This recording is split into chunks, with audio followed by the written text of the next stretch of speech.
গত সেশন পর্যন্ত যদি আমরা ধরি তাহলে এরকম আমরা কিওয়ার্ড বের করছিলাম এবং এটা আমি এসএম স্কোপ দিয়েও দেখাইছিলাম যদি ফ্রিতে আমরা করতে চাই। আর আমি এটাও বলছিলাম যে ক্লায়েন্টের হয়ে যদি আমাকে কাজ করাই লাগে তাহলে আমাকে পেইড টুল মেথড ইউজ করাই লাগবে। আর ওইটার পারপাস আমি এসিএম রাশ দেখাইছিলাম আর বলে দিয়েছিলাম যে এসিএম রাশ ফ্রিতে অ্যান্ড পেইড দুইটা ইউজ করতে পারেন। তো আপনাদের মধ্যে কেউ কেউ টুলস বানানো নিয়ে নিয়েছেন করার জন্য 380 টাকা দিয়ে, কেউ হয়তো বা ফ্রিতে ট্রাই করছেন। ফ্রিতে ট্রাই করার সময় যে প্রবলেমটা পাইছেন সেটা হচ্ছে এক্সপোর্ট করতে পারতেছিলেন না ডেটা, কারণ ফ্রি মেথডটা দিচ্ছিল না, ওটা কপি করে করে আপনাকে ম্যানুয়ালি বসাইতে হবে। এক দ্বিতীয়ত হচ্ছে 24 ঘন্টার একটা লিমিট থাকে এসিএম রাশে। আপনি ধরেন 5টা 6টা সার্চ করে অপশন দিল, 24 ঘন্টার মধ্যে আপনি আর সার্চ করতে পারবেন না। 24 ঘন্টা পরে গিয়ে এটা আবার রিনিউ করবে অটোমেটিক্যালি সার্চ করার জন্য। আমরা যেটা বের করছিলাম সেটা হচ্ছে ব্রডম্যাচ কিওয়ার্ড। ক্লায়েন্ট আমাকে একটা লিমিট দিয়ে দিছিল যে আমার এত থেকে এত সার্চ ভলিউম হইতে হবে আর আমার জন্য যে কিওয়ার্ডগুলো নেবেন সেগুলো ডিফিকাল্টি এমন হবে। তো আমরা ধরছিলাম যে 29 পর্যন্ত হচ্ছে কিওয়ার্ড ডিফিকাল্টি ইজি ছিল। আমরা মোটামুটি এখানে ট্রাই করছি ইজি ডিফিকাল্টের কিওয়ার্ডগুলো নেওয়ার জন্য। ডিফিকাল্ট ইজি এগুলো 29 পর্যন্ত ইজি হয়, তো প্রত্যেকটা ডিফিকাল্টি ইজি এবং এদের একটা ভালো একটা সার্চ ভলিউম আছে। তো এখানে যতগুলা কিওয়ার্ড আমরা বের করছি একটাও তো অন্য টপিক রিলেভেন্ট না, সবগুলা টপিক একটা শ্যাম্পু, রাইট? এবং শ্যাম্পুর একটা ক্যাটাগরি সেটা হচ্ছে মেন শ্যাম্পু, রাইট? তো ফিমেল না। এইভাবে যেহেতু লোকজনরা সার্চ করে গুগলে, আমি যদি এবার শ্যাম্পু নিয়ে একটা কন্টেন্ট লিখতে যাই তাহলে কন্টেন্টের মধ্যে আমার এই কিওয়ার্ডগুলো বসাইতে হবে। এটাই তো কাহিনী, কারণ মানুষজন আমি জানি এই কিওয়ার্ডগুলোর সবগুলো কিওয়ার্ড দিয়ে মানুষ সার্চ করে। একজন উপরটা লিখে সার্চ করে, আরেকজন হয়তো দ্বিতীয় নম্বরটা লিখে সার্চ করে, বাট কেউ না কেউ এই কিওয়ার্ডগুলো দিয়ে সার্চ করে। সো কেউ না কেউ যদি এই কিওয়ার্ড দিয়ে সার্চ করে, এই কিওয়ার্ডের জন্য আমার ওয়েবসাইটের কন্টেন্ট র্যাঙ্কে যাবে, স্বাভাবিক এটাই। তো যদি আমার কন্টেন্ট র্যাঙ্কে যায়, গুগল কেমনে বুঝবে যে এই কিওয়ার্ডের জন্যই আমার কন্টেন্টকে র্যাঙ্কে দেওয়া উচিত? এটা বোঝানোর জন্য কন্টেন্ট যেটা আমরা লিখবো সেই কন্টেন্টের মধ্যে এই কিওয়ার্ডটাকে বসাবো, এটাই তো কাজ। আচ্ছা, তাহলে এই সবগুলা কিওয়ার্ডের জন্য যদি আমার টার্গেট থাকে, আমি সবগুলা কিওয়ার্ড একটু সুন্দর করে অপটিমাইজ করে বসানোর চেষ্টা করব। কিন্তু এই সবগুলা কিওয়ার্ডের মধ্যে সব কিওয়ার্ডকে তো আমি সমান প্রায়োরিটি দিতে পারবো না। প্রায়োরিটির একটা ব্যাপার আছে, রাইট? উনি অনেক ভালো কাজ জানে, উনি কিছুই জানে না, আমি দুজনকে ইকুয়াল কম্পেয়ার করলে হবে না। ওনাকে আমি প্রায়োরিটি বেশি দেওয়া লাগতে পারে, ওনাকে আমার প্রায়োরিটি বেশি দেওয়া লাগতে পারে কাজের জন্য, ব্যাপারটা এরকম। সো কিওয়ার্ডের ক্ষেত্রে আমাকে বাছাই করতে হবে সবগুলা কিওয়ার্ডই কন্টেন্টের মধ্যে যাবে, ভালো কথা, কিন্তু এগুলোর মধ্যে এমন একটা কিওয়ার্ডকে আমি একটা প্রাইমারি বা মেইন কিওয়ার্ড হিসেবে কাউন্ট করব, যেটাকে সিলেক্ট করার মাধ্যমে আমি পুরো কন্টেন্টটাকে লিখব এবং প্রধান টার্গেট হচ্ছে একে র্যাঙ্কে নিয়ে যাওয়া বা এর জন্য কন্টেন্টকে র্যাঙ্কে নেওয়া। আর বাকি যে কিওয়ার্ডগুলো থাকবে এরা আস্তে আস্তে কন্টেন্টের মধ্যে থাকবে আর পরে র্যাঙ্কের দিকে যাবে। তাহলে একজন থাকতেছে মেইন কিওয়ার্ড, বাকিরা থাকতেছে সাবসিডিয়ারি কিওয়ার্ড। সহজ কথা। এতগুলা কিওয়ার্ডের মধ্যে এই যে কোনটা মেইন কিওয়ার্ড, এটাতে খুঁজে বের করার যে টেকনিক, যেটাকে আমরা বলি কিওয়ার্ড ফাইনালাইজেশন, বা এই কিওয়ার্ডগুলোকে ফাইনাল করা, যে এইটা আমার জন্য বেস্ট, এইটা আমার জন্য মেইন, বা এই কিওয়ার্ডটা আমার জন্য ইম্পর্টেন্ট, এইটাকে ফোকাস করি সবার আগে, এই ব্যাপারটা দেখবো। আর এই ব্যাপারটাকে ডিসাইড করব আমার কম্পিটিটর অ্যানালাইসিসের মাধ্যমে। মানে আমি যদি এই কিওয়ার্ডটার জন্য র্যাঙ্কে যেতে চাই, best shampoo for black men, আমি সার্চ করতেই পারি। এখন আমি যে কিওয়ার্ডটার জন্য র্যাঙ্কে আসতে চাচ্ছি, আমার আগে অলরেডি মানুষজন র্যাঙ্কে এসে বসে আছে। যেহেতু র্যাঙ্কে এসে বসে আছে, তাহলে এরা আমার কম্পিটিটর। আমি যে আমার নিজের জন্য এই কিওয়ার্ডটা নিয়ে কাজ করব বা র্যাঙ্কে যাওয়ার চেষ্টা করব, তার আগে দেখা লাগবে আমার আগে যেই সমস্ত ওয়েবসাইট র্যাঙ্কে এসে বসে আছে, দ্যাট মিন্স তারা আমার কম্পিটিটর। আমার কম্পিটিটর আমার থেকে কত বেশি শক্তিশালী, সহজ কথা, ওর স্ট্রেংথ, ওর পাওয়ার কত বেশি। এখন একটা ওয়েবসাইটের পাওয়ার মেজারমেন্ট করি কি দিয়ে? ডিএপিএ দিয়ে। ডিএপিএ কার প্যারামিটার? মোজের প্যারামিটার। তাহলে এই ডিএপিএ দিয়ে হচ্ছে আমরা মেজার করি। এখন একটা ওয়েবসাইটের ডিএপিএ বা ডি এর মেজারমেন্ট যত বেশি হয়, ওই ওয়েবসাইটের স্ট্রেংথ বা শক্তি তত বেশি হয়, স্বাভাবিক। তাইলে প্রত্যেকটা ওয়েবসাইটেরই ডিএপি এবং ডিএপি এর মেজারমেন্ট কত থেকে যেন স্টার্ট এন্ড এন্ড হয়? 1 থেকে 100। ডিএপিএ কখনো 0 থেকে শুরু হয় না, 1 থেকে শুরু হয়। ওকে, তাহলে 1 থেকে যদি 100 হয়ে থাকে, তাহলে প্রথম একদম নতুন একটা ওয়েবসাইট যে ব্যক্তি বানাইছে তারও শুরু কই থেকে? 1 থেকে শুরু। আপনি যেই ক্লায়েন্টের জন্য কাজটা করবেন, ওই ক্লায়েন্টের ওয়েবসাইটের একটা ডিএপিএ থাকতে পারতো। আচ্ছা, একটা ক্লায়েন্টের ওয়েবসাইট এক্সাম্পল হিসেবে ধরে নেই,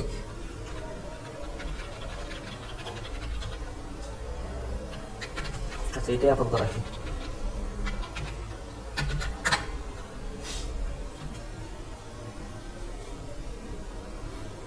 এটা যদি একটা আমার ক্লায়েন্টের ওয়েবসাইট হইতো ধরে নেই, তাহলে আমার ক্লায়েন্ট যদি আমাকে বলে যে আমার এই ওয়েবসাইটটার জন্য কিওয়ার্ড রিসার্চ করে দেন, বা আমি আমার এই ওয়েবসাইটের মধ্যে শ্যাম্পু রিলেটেড কন্টেন্ট আপলোড করব, ফাইন। তো ওয়েবসাইট তো দিছে, আমার কম্পিটিটরের কি বা আমার ক্লায়েন্টের ওয়েবসাইট একটা ডিএপি অলরেডি আছে না?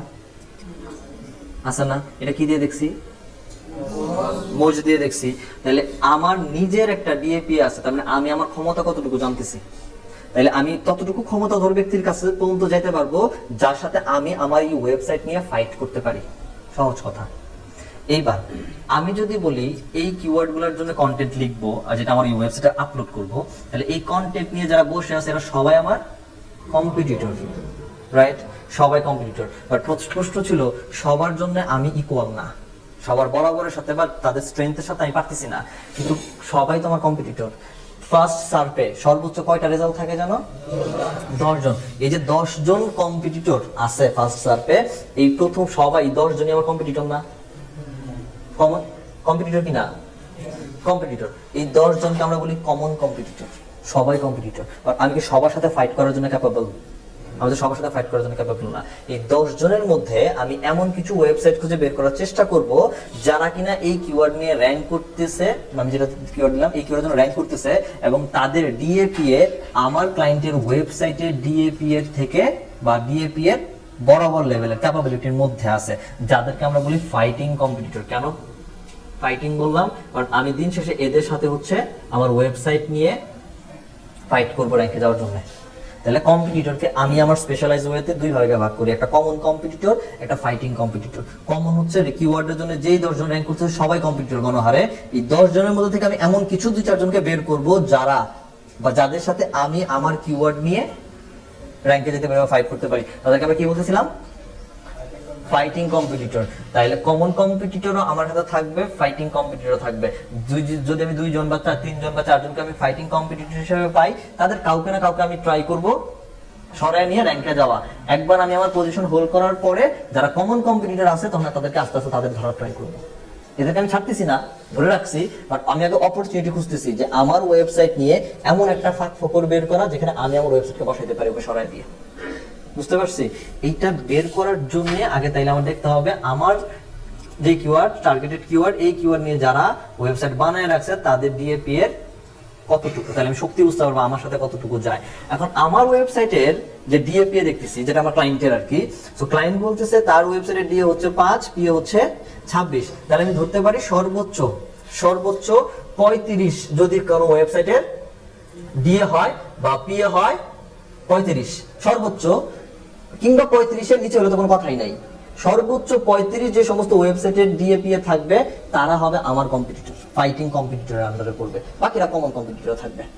তাহলে তার মানে খুঁজতেছি এমন কোন ওয়েবসাইট আছে কিনা যেটা যে কিওয়ার্ডের জন্য আমি র্যাঙ্কে যেতে চাচ্ছি, ওই কিওয়ার্ডের জন্য যারা বা যাদের ডিএপি এ 35 কিংবা 35-এর নিচে এমন কতজন আছে, এই অপরচুনিটি খুঁজে বের করতেছি। দ্যাটস ওয়াই আমাদের শীটটা মনে গতকাল কিভাবে সাজিয়েছিলাম আজকে একবার সাজাই। তো ডিফিকাল্টির পরে প্রথমে আসি ডিএ, এবং ডিএ এর একটা টার্গেট ছিল যে 35-এর নিচে কতজন আছে এটা একটু খুঁজে বের করার চেষ্টা করব। তারপরে পিএ দেখবো কতজন 35-এর নিচে আছে, এরপর দেখবো ব্যাকলিংক কতগুলো আছে, সো ব্যাকলিংক দেখবো 500-এর নিচে কত আছে, এরপর দেখবো অল ইন টাইটেল। তারপরে এগুলো চেক করে একটা রিমার্কস দেওয়া ট্রাই করব যে এটা মেইন অথবা এটা বেস্ট অর গুড, আমি প্রায়োরিটি কেমন দিব অ্যাজ এ বেস্ট কিওয়ার্ড হিসেবে। তাহলে একটা একটা করে ম্যানুয়ালি চেষ্টা, আমি সবগুলো করতে সময় লাগবে, যদি আমি 2-4টা করে বুঝাই করব সমস্যা নেই। তো প্রথম এই কিওয়ার্ডটা নিয়ে সার্চ করতে পারি, ম্যানুয়ালি সার্চ করতেছি, কোনো টুলসে আপাতত নিচ্ছি না, আমি টুলসে ভেজাল আপাতত আপনাদের না পালাই, আপাতত প্র্যাকটিক্যালি কাজ করে ব্যাপারটা একটু মাথায় কনসেপ্টটা ক্লিয়ার করে।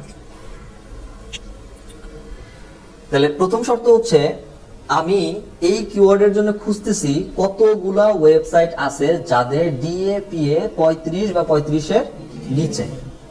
আচ্ছা খুঁজি, এটা আমার রেঞ্জের মধ্যে আছে, বাদ। এই ব্যক্তি আছে, এই ব্যক্তি আছে একটা, এটা করে 2টা, এটা করে 3টা, তার মানে 10 জনের মধ্যে 3টা ওয়েবসাইট আছে যাদের ডিএপিএ 35/35 এর নিচে আছে। এখন দেখবো এই যে ব্যাকলিংকের সংখ্যা 500 এর নিচে আছে কতগুলা। এই ব্যাকলিংকটা কি? ব্যাকলিংক হচ্ছে একটা kind of reference, of page এসইওর কাজ। সো এটা কই দেখবো? এটা মোজবারের এখানেই এই যে একটা অপশন আছে না, 6 লিংক, অন লিংক, এটা হচ্ছে ব্যাকলিংক। এখানে বলেন যে 500 বা 500 এর নিচে আছে কত জনের, তাহলে 1 2 2 3 4 5 6 7, এই 7 জন ওয়েবসাইট 7 জনেরই 500 এর নিচে না, 7টাই তো 500 এর নিচে আছে, তাহলে এখানে অ্যামাউন্ট আসতেছে 7। ক্লিয়ার? ওকে, এবার আসেন অল ইন টাইটেল। প্রথমে আগে অল ইন টাইটেল বোঝার আগে বুঝি টাইটেলটা কি। কোন একটা কিওয়ার্ড লিখে সার্চ করার পরে প্রথমে যে বোল্ড যে লেখাটা আছে এটাকে বলে টাইটেল। ফাইন, আমি যেটা দেখতে চাচ্ছি সেটা হচ্ছে এই অল ইন টাইটেল, এই প্যারামিটার বা স্ট্রিং ব্যবহার করে যেটা দেখতে চাচ্ছি সেটা হচ্ছে আমি যে কিওয়ার্ডটার জন্য র‍্যাঙ্ক করতে চাচ্ছি এই কিওয়ার্ডটা সেম টু সেম আমি যেভাবে এখানে সার্চ করছি ঠিক সেম টু সেম কতগুলো ওয়েবসাইট আছে যারা তাদের টাইটেলের মধ্যে ব্যবহার করছে। যেমন best shampoo for black men use করছে না, best shampoos for black men. তো আর এই কতজন ওয়েবসাইট বা ইউআরএল আছে যারা তাদের টাইটেলের মধ্যে কিওয়ার্ডটাকে ব্যবহার করছে। ঠিক আছে, এমনি নরমালি কতগুলো রেজাল্ট দিছে গুগল আমারে? 1,32,00,000 না কারো বেশি, এরকম কিছু একটা। আমি এটার জাস্ট কিওয়ার্ডের সামনে লিখে দিব অল ইন টাইটেল, সব স্মল ক্যারেক্টার। ফাইন, প্যারামিটারটা বসে একটা কলম দিব, এতটুকু করার পর একটা এন্টার দেন। কতগুলো ওয়েবসাইট আছে? মাত্র 98টা ওয়েবসাইট গুগলে আছে যারা তাদের এই টাইটেলের মধ্যে আমার এই টার্গেটেড মেইন কিওয়ার্ডটাকে সেম টু সেম ভাবে ব্যবহার করছে। এই সংখ্যাটা একটু লিখে রাখি, কতজন ব্যবহার করছে? 98 জন। ওকে, পরে আসেন অল ইন ইউআরএল। এই ইউআরএল এর কাজ কি? এইটা যেটা টাইটেল দেখতেছি এই টাইটেলের উপরে যেটা থাকে এই যেটা, এটাকে বলা হয় ইউআরএল। ইউআরএল এর ফুল ফর্ম জানি? URL, uniform resource locator. আচ্ছা, এইটাকে বলা হয় ইউআরএল।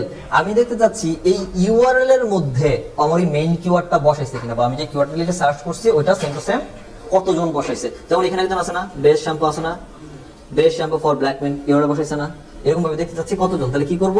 এই অল ইন টাইটেলটা কেটে লিখে দিব all in URL, parameter same. ঠিক আছে, এন্টার দেন। কতজন? 161 জন ওয়েবসাইট আছে। কনসেপ্টটা বুঝছেন কি করছি? বুঝছেন? যদি বুঝেন আপনি বলেন এরপরে কিওয়ার্ডটা নিয়ে কেমন আগাবো?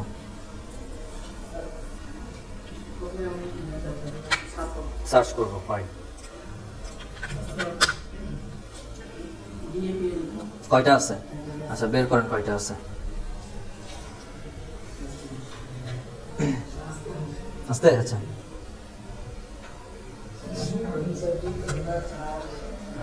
ঠিক আছে, বলতে হবে তো, জুম করে দেন।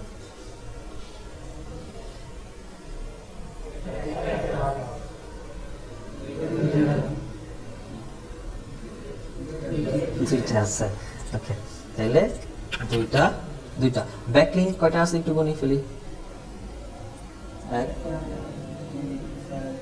সাইড কই?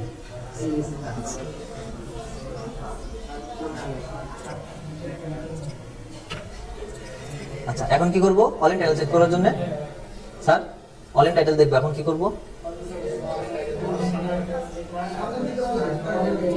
লিখব। এখন এখন আচ্ছা, এখন কয়টা আসছে?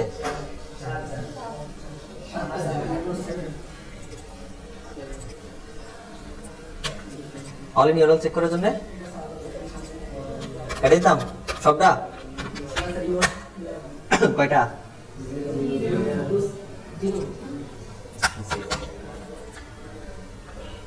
বলেন স্যার কি করব? জি না, আপনি পারেন সব, আপনি বলেন। হ্যাঁ, এটা লিখে সার্চ করবো। ওকে, দেন একটা জিনিস খেয়াল করছেন, এই একটা ওয়েবসাইট কন্টিনিউয়াস 3টা কিওয়ার্ডের জন্য র‍্যাঙ্ক করতেছে। খেয়াল করছেন? গত 2টা কিওয়ার্ডের জন্য করছে, এটার জন্য একই পজিশন র‍্যাঙ্কে আছে। এই একটা ম্যাডাম আছে বলেন। হ্যাঁ দেখেন, আচ্ছা ডিএটা পিএটা পিএ ফ্যাক্ট, আচ্ছা পিএটাই ফ্যাক্ট, সমস্যা নেই ধরেন। হ্যাঁ হ্যাঁ হতে পারে, হ্যাঁ নেওয়া যাবে এটা একটা, হ্যাঁ একটা পিএ আমার রেঞ্জের মধ্যে আছে একটা।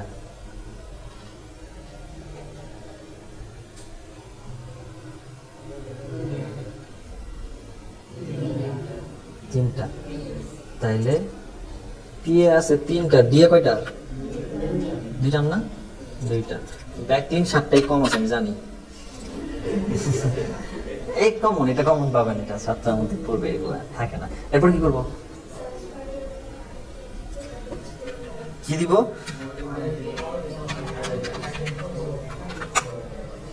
কয়টা? খেলাটা তো এখন জমছে। এখন কি করবো? এখন সব তো আপনারা পারেনি, সেম প্রসিডিওর হবে না, সবগুলার সেম প্রসিডিওর যাবে। আমি আর দুইটা কিওয়ার্ড দিয়ে চলে যাবো, একটু শেষ করে নিই। এখনো বুঝেন নাই কোন ব্যাপারটা, কে কে মাত্র আসছে লাস্টে ইউআরএলটা।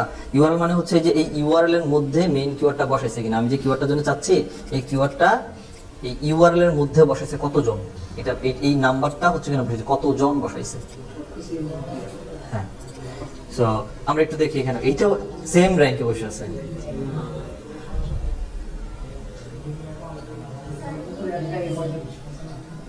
বলতে থাকেন না, এক এক থাকবে, এক এক হতে পারে। একটু শেষ করিনি পার্টিশনটা। একটা, দুইটা, দুইটা, তাহলে দুইটা দুইটা 7টা। আর আমাদের এখানে হচ্ছে অল ইন এই টাইটেল। এটা তো বুঝছেন sir, title. All in title মানে হচ্ছে আমি দেখতে চাচ্ছি এই কিওয়ার্ডটা কতগুলো ওয়েবসাইট তাদের এই টাইটেলের মধ্যে ব্যবহার করছে, এটাকে বলা হয় টাইটেল। কতজন, এর কতজন? 10 জন, তাইলে সেম 10 জন। আর কি যেন চেক করবো?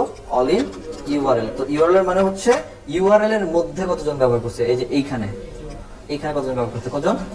8 জন। কি রে, তো সমস্যা হয়ে গেল।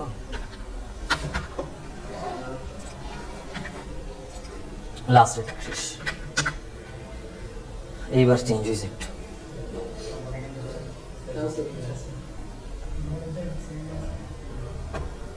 এটা রেঞ্জের মধ্যে ধরতে পারেন, খুব বেশি দূরে না, 35-38 তো কাছাকাছি। সো এটা রেঞ্জের মধ্যে, এটা ধরেন 1।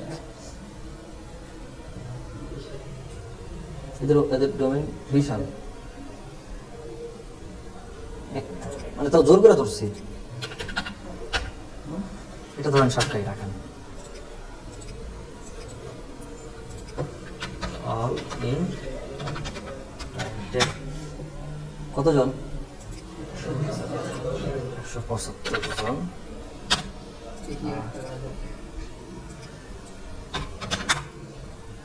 3040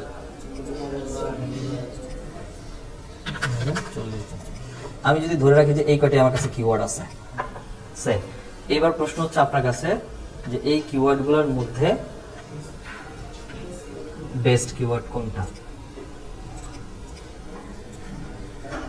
বলে ফেলেন। হ্যাঁ, এখন আপনাদের কাছে জাস্ট এটা আমারে বলেন, এই যে কাজটা করলাম এটা বুঝছেন তো? ওকে, তাহলে আপনাদের মতে বেস্ট কিওয়ার্ড কারে দিবেন বলেন তো? এটাকে বেস্ট কিওয়ার্ড দিবেন, এটাকে বেস্ট কিওয়ার্ড দিবেন, এটাকে বেস্ট কিওয়ার্ড দিবেন। আচ্ছা, আর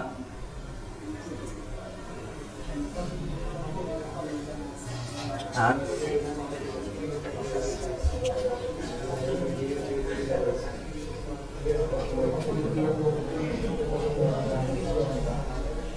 তো হইলো যে বেস্ট। কেন মনে হইলো, রিজন দেখান।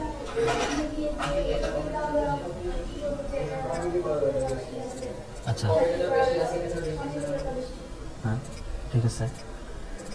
ফার্স্ট সার্ভে আছে মাত্র 3 জন। ওকে, কথা হচ্ছে সব এই কিওয়ার্ডটা যে 98টা ওয়েবসাইট তাদের টাইটেলে ব্যবহার করছে, তার মানে 98টা দোকানদার, ইউআরএল আছে 61টা, মানে 61টা দোকানদার। সেকেন্ডের মধ্যে আসেন, এখানে অপরচুনিটি একজন মাত্র কম, মাত্র একজন, কিন্তু অল ইন টাইটেল আর অল ইন ইউআরএল কে দেখতেছি এমন ইউআরএল এ কোনো ওয়েবসাইট এই কিওয়ার্ডটা ব্যবহারই করে নাই। কারণ আমি যদি করি আমি প্রথম ব্যক্তি হব, আর টাইটেলে যদি করি তাহলে মাত্র 7 জন আছে, আমি 8 নাম্বার ব্যক্তি হব। আমি জায়গায় আছি না? এবার আসেন কম্পিটিটরের দিক থেকে, এখানে একটার স্কোপ আহামরি খুব সুন্দর হবে না, ওইখানে মাঝখানে একটা পড়ে ফেলাই যাবো, সমস্যা নেই ধারে কাছে দিয়ে গেলে। এবার যদি বলেন সার্চ ভলিউম তো বেশি, তাহলে ডিফিকাল্টের দিকে একটু তাকান, 3 বেশি। আমার কাছে কথা হচ্ছে বলতে পারেন তাহলে এইটার তো 3 তো বেশি না, কিন্তু সার্চ ভলিউম হিসাব করলে প্রায় 1.5 কম। হ্যাঁ, এটা উত্তরটা হচ্ছে এরকম লজিকটা। আপনি যদি প্রথম কিওয়ার্ডটাকে মেইন ধরেন এবং কাজ করেন, করতে পারেন, কিন্তু আপনি চিন্তা করেন ওটা, আপনি যদি ওইরকম চিন্তা করেন যে আচ্ছা 590টা সার্চ ভলিউম আছে এক নাম্বারটার মধ্যে, ওকে, তাহলে আমি যদি র্যাঙ্কে আসতে পারি তাইলে আমি ট্রাফিক পাবো। আচ্ছা, আপনি যদি র্যাঙ্কে আসতে না পারেন, কারণ অলরেডি 168 আর 98 জন লোক টাইটেল অলরেডি ব্যবহার করে রাখছে, ফার্স্ট সার্ভের পজিশন দেয় মাত্র 10টারে, তার মধ্যে 98 কিন্তু হয়ে গেছে, মানে প্রায় 90 নম্বর পৃষ্ঠার পর্যন্ত চলে গেছে। তাইলে আপনি যদি এটা নিয়ে র্যাঙ্কে জানো এবং ধরে নেন প্রথম পেজে র্যাঙ্কে আসছে, কিন্তু প্রথম পেজের পজিশন যদি 8 নাম্বার পজিশন হয় আপনার, এখন প্রশ্ন হচ্ছে যেখানে 590 জন লিখে মাত্র সার্চই করে, তার মধ্যে 8 নাম্বার পজিশনে এসে ক্লিক করবে কয়জন লোক? আমি 8 নাম্বার একটা আগে আসি, 5 নাম্বার পজিশনে আসছেন, তাতেই বা ক্লিক করবে কয়জন লোক? 90 জন লোক ক্লিক করবে, 500 লোক ক্লিক করবে না, 90টা লোক ক্লিক করবে, আর 90টা ক্লিক পাইতেছেন।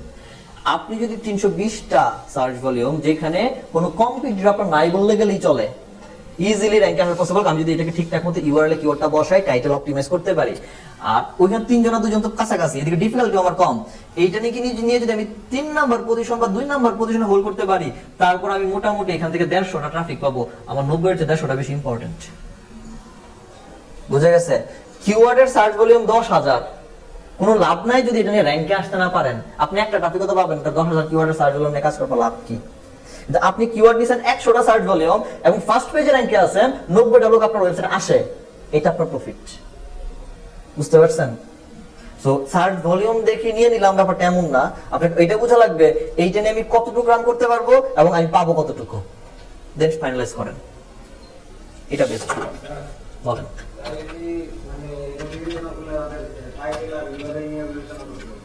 একটা কথা চোখ বন্ধ করে মনে রাখেন, 2023 এর স্ট্র্যাটেজি, যদি all in title all in URL দেওয়ার পরে এই যে নাম্বারটা আসছে না, এই নাম্বারের সংখ্যা যদি 30 এর নিচে থাকে, ওই কিওয়ার্ড নিয়ে চোখ বন্ধ করে কাজ করবেন, সর্বোচ্চ সময় লাগবে 7 থেকে 10 দিন র্যাঙ্কে চলে আসবেন।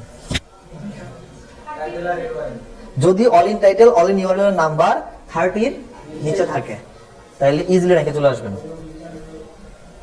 কারণ এটা কি ব্যবহার করেই নাই তার টাইটেলের মধ্যে, কিন্তু গুগলে যখন কোনো একজন ব্যক্তি কোনো কিওয়ার্ড লিখে সার্চ করে, গুগল প্রথমে খোঁজে এটা ইউআরএল আছে কিনা, তারপরে খোঁজে টাইটেল আছে কিনা, তারপরে খোঁজে কন্টেন্ট যে লিখছেন বড় করে বিশাল ব্লগ ওইটার মধ্যে দিবেন কিনা, মেইন জায়গাতেই ব্যবহার করে নাই। অপরচুনিটি হচ্ছে আমার এখানে, বুঝতে পারছেন? এইটা দেখে আপনাকে মোটামুটি একটা ডিসিশন নিতে হবে যে ফাইন এইটা হতে পারে। ঠিক তার পরের হিসাব যদি স্টেপ চিন্তা করেন, তাহলে স্যার এইটা বেস্ট মনে হচ্ছে আমার কাছে, না সরি এইটা বেস্ট মনে হচ্ছে আমার কাছে, সেকেন্ড বেস্ট যদি বলি, কারণ অপরচুনিটির দিক থেকে সার্চ ভলিউম কম হতে পারে, কিন্তু সরি মানে ডিফিকাল্টি একটু কম, কারণ বাকি সবকিছু সমান সমান। ডিফিকাল্টির দিক তাকায় থাকতেছি আমি একটু, তো সার্চ ভলিউমটার দিকে আমি তাকাচ্ছি না, কারণ এখানে 100 গ্যাপও নাই, এখানে প্রায় 100 গ্যাপও নাই। সো বাট আমার ডিফিকাল্টি এক বেশি মানে অনেক বেশি, সো এটা সেকেন্ড বেস্ট। এরপরে আসেন থার্ড বেস্ট, এটা সবার লাস্টে, কারণ এর all in title all in প্রচুর, ইভেন আমার কাছে মাত্র একজনই আছে, ওকে যদি আমি বিট করতে না পারি আমার র্যাঙ্ক আসার কোনো চান্সই নাই। অপরচুনিটি বুঝছেন? এই কয়েকটা জিনিস মাথায় রেখে ডিসিশন নিতে হবে যে এইটা আর এইটা অল টাইম অ্যাকুরেট হবে আমার সাথে আপনার মিলবে সম্ভব না। দ্যাটস আপনি আপনার স্ট্র্যাটেজি নিয়ে থাকবেন, আমি আমার স্ট্র্যাটেজি নিয়ে খেলবো, স্বাভাবিক। প্রত্যেকটা এসইও এক্সপার্টের স্ট্র্যাটেজি আলাদা হয়, কারণ তার চিন্তা, কিওয়ার্ড পিক আপ করা এবং অ্যানালাইসিস করা এটা সম্পূর্ণ আলাদা হয়। ফর্মালিটি বা ফর্মেট সবসময় হয় না, মিলবেও না। ইভেন কোনো একটা এসইও এক্সপার্ট কখনো কাজ করছে, ওই কাজ করার প্রজেক্ট যদি আপনাকে দেয়, আপনি মিনিমাম বুঝতে গেলে 7 দিন সময় লাগবে, করলো কি কিভাবে অ্যানালাইসিস করছে এটা বুঝতে গেলে 7 দিন সময় লাগবে। আর এসইও তে এটা সবচেয়ে বড় প্লাস পয়েন্ট, যে 7 দিন কোনো ক্লায়েন্ট যদি আপনার কাছ থেকে প্রজেক্টটা নিয়ে অন্য ইউজারকে দেয়, এক্সপার্টকে দেয়, সে বুঝতে যদি 7 দিন সময় লাগাবে, আপনার কম্পিটিটর 7 দিন বসে থাকবে না, তারা ঠিক এসইও আপনার বিট করে পিছনে দিয়ে ফেলাই দিবে আপনার যদি এসইও বন্ধ থাকে। আর এসইও একটা অনগোয়িং প্রজেক্ট, এসইও তে ক্লায়েন্ট লং টাইম সাস্টেইন করে যদি আপনি সার্ভিস বেটার দিতে পারেন। ওকে, আর এসইও তে এটা মানে হয় আপনার যদি ক্লায়েন্টের মতো ক্লায়েন্ট 2টা থাকে, আপনি সারা বছর পার পয়সা দিলে খাইতে পারবেন, সমস্যা নেই। মাত্র 2টা ক্লায়েন্ট এনাফ। কারণ ও যে ব্যক্তিটা শুরু করছে, এর শুরু আছে, বিজনেস শুরু করবে, এটা শেষ নেই। আর ওর র্যাঙ্কে থাকতে গেলে ওর টাকা ঢালতে হবে, এখানে কিছু করার নেই। এই তো বুঝছেন তো সবাই? তাহলে আমাদের ক্লাস কিওয়ার্ড রিসার্চের ফাইনালাইজ এতটুকুই শেষ। যদি বলে জাস্ট একটা বেস্ট কিওয়ার্ড দাও, দেন একটাই বেস্ট কিওয়ার্ড, শেষ, এটা বেস্ট। আর বাকি যে বলে আমাকে প্রত্যেকটা প্রায়োরিটি ধরায় দেন, এটা বেস্ট, সেকেন্ড, থার্ড, ফোর্থ, দেন আপনি বলে দেন, ওই হিসাব করে সে বসাবে। বুঝতে পারছেন? তাইলেই হবে না, সবগুলোকে একদম সমান চোখে দেখা লাগবে। আমার ডিএপিএফ সার্চ ভলিউম যেমন কাজ করবে, সেই সাথে আমার কম্পিটিটর ডিএপিও দেখা লাগবে, পাশাপাশি আমার টাইটেল অল ইন ইউরো দেখা লাগবে। এইটার উপর খুব বেশি প্রায়োরিটি না দিলেও পারেন, কিন্তু এদেরকে একটু সমান চোখে দেখা লাগবে স্যার। কাউকে ছেড়ে আপনি কাউকে আগাতে পারবেন না। এভারেজ ধারে কাছের মধ্যে থাকা লাগবে, টাইটে একটা ব্যাপার থাকে এখানে, এরকম আর কি। স্যার একটা কোশ্চেন ছিল, একবার বলেন। কিওয়ার্ড ডিফিকাল্টি আমি মেজার করব ওই কি দিয়ে, যত আপনি এখন সফটওয়্যার ডিজাইনের ডাটা ওইটাই শেষ, এছাড়া আলাদা কোনো দেখার বা বোঝার কোনো সিস্টেম নাই। একটা কিওয়ার্ড ডিফিকাল্টি কতটুকু, ওইটাই টুলস গুলাই দিবে আমাদের, এছাড়া আলাদা করে মেজারমেন্ট করার কোনো ওয়ে নাই।